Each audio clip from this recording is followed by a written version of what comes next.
It definitely takes teamwork to make the dream work. And speaking of teams, we have Ben Jealous in the house.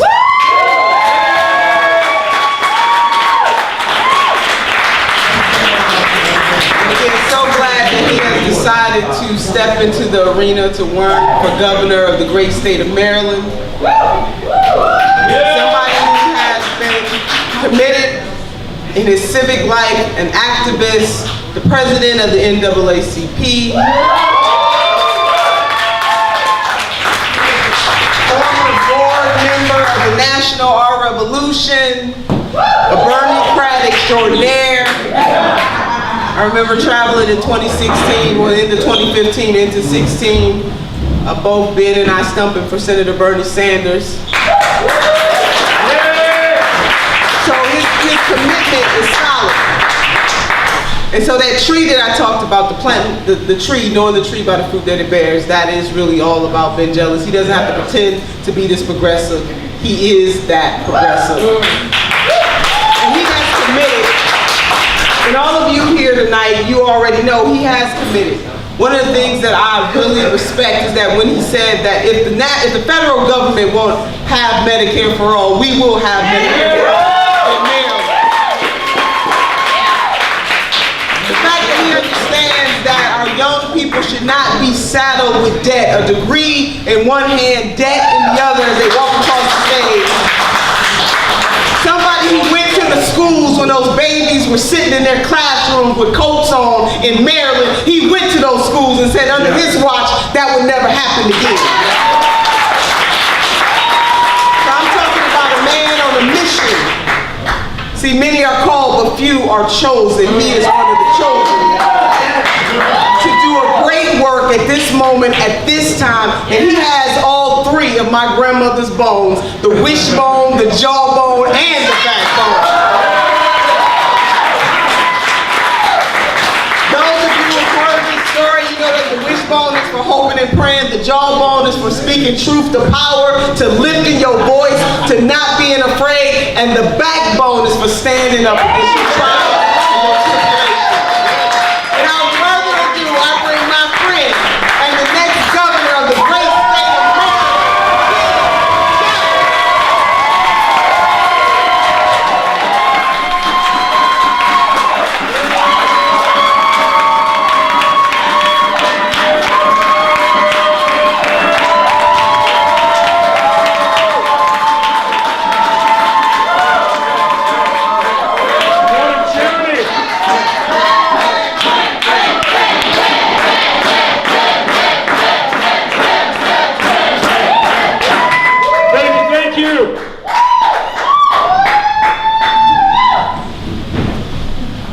Nina Turner.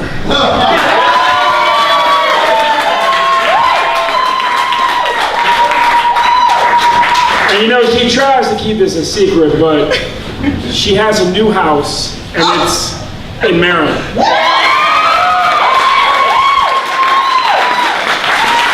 So we claim you now. That's right. There's seats in the empties. You know, it's easy in these times. In these times when our president terrorizes us from his Twitter account. Right. In these times when everybody's a little more stressed out than they expected to be at this point in their lives. Yeah. It is easy to feel like there's only one playbook.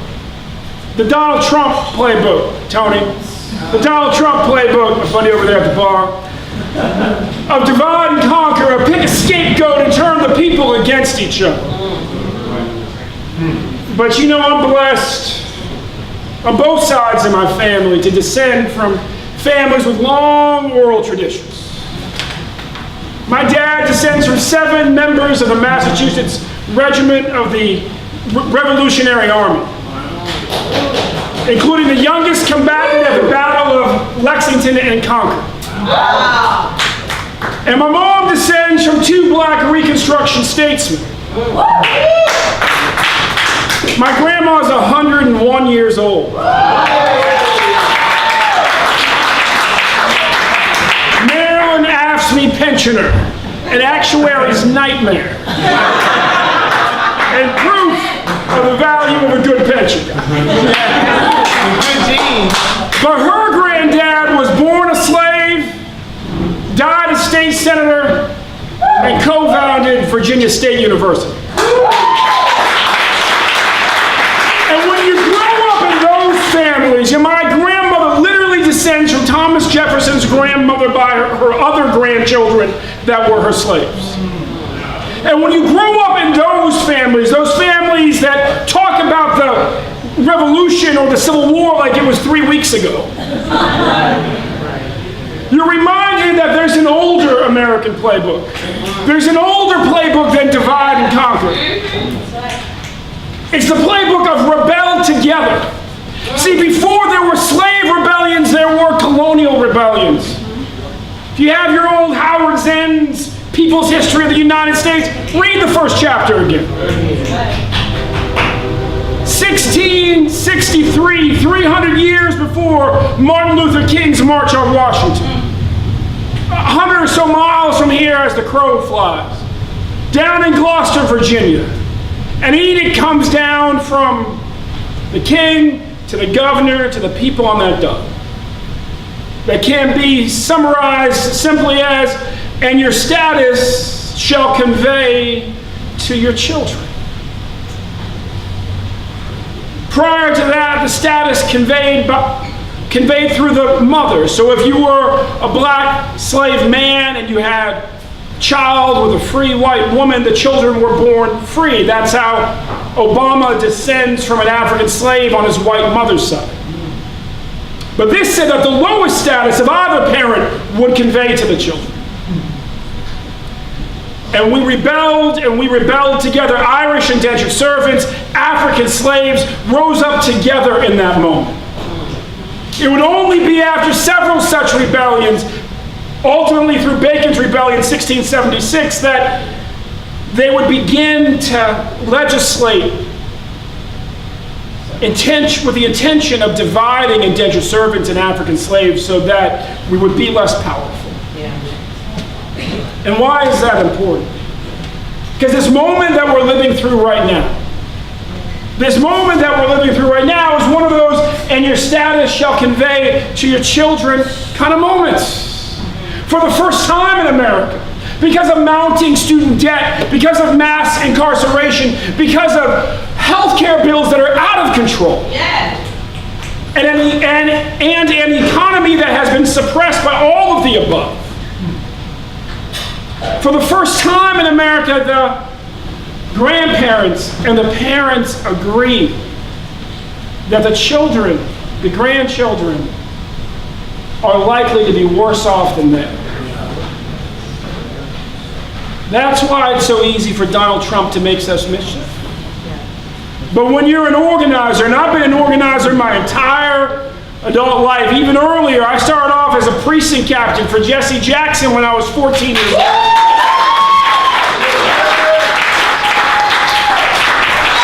When you're an organizer, you know that that same context makes it easier for you to pull people together if you're willing to do the hard work of organizing.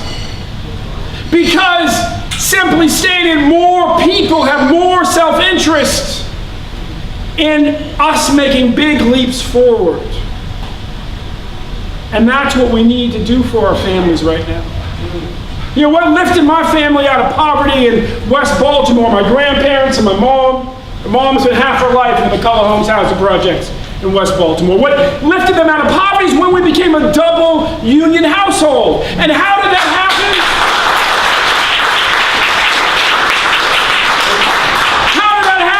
Well, first we needed to have Brown versus Board of Education happen, but right after that, Granddad went to the University of Maryland School of Law, and the tuition was $200.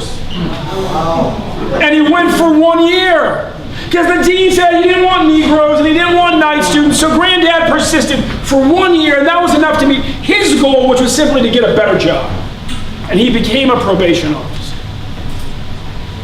That tuition, that $200 tuition, that was late 1950s. By 1970, it was $410. if it had kept keeping up with inflation like it did in that period, it would be $2,600 today. Low enough that you could work all summer as a waiter, sleep on a friend's couch, and pay it off in cash on the first day. But it's actually now tuition fees above $31,000. So much that it's hard to come out of the University of Maryland School of Law without either depleting a family fortune or going 100 grand into debt. And it's killing our economy. Gallup organization, famous for the Gallup poll, releases a report a few months ago called The Great American Slowdown. What's the bottom line? Every decade, 80s, 90s, 2000s, now, the 20-teens, the American economy has grown more slowly than the decade before. Why? Biggest reason, fewer young Americans are starting new businesses. Everything we are seeking to do in this campaign, from making our public education system the fattest pipeline into every industry in the state, so every young person comes out ready for a career. The next step might be college, passing single payer, which will buy me 30 more seconds. Passing single payer, so that finally our small businesses stop getting choked by astronomically rising healthcare costs. Everything we're doing in this campaign is fundamentally about building a more robust, inclusive economy in Maryland.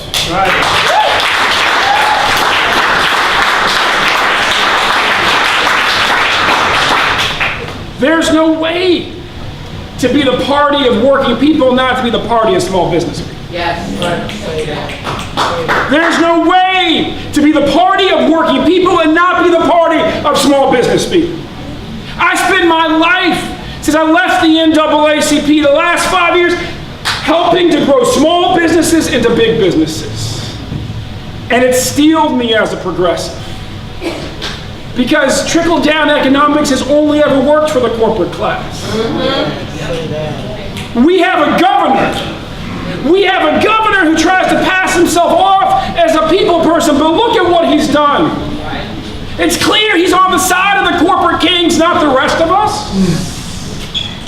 He lets them strip mine us with steeply rising healthcare costs.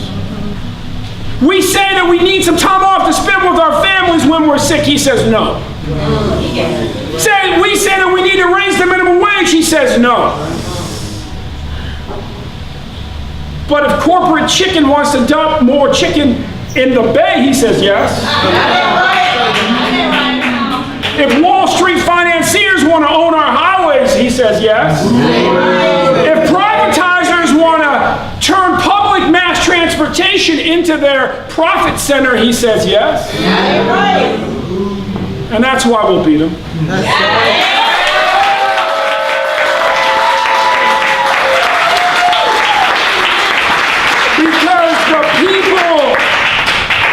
Of Maryland don't just want a better deal. We deserve a good deal, a fair deal, a square deal. And we're going to build a movement. We are building a movement across the state. I'm proud to report to you guys that not only have we won the lion's share of progressive endorsements, the lion's share of union endorsements, the lion's share of environmentalist endorsement, not only do we have more Maryland donors than any other campaign, we have more individual donors than every campaign combined. And 99% of our contributions come from people. The other leading candidate, 40% of his are corporate contributions. He looks like Gulliver tied to a corporate jet. This campaign is powered by you. God bless you for hanging out so late.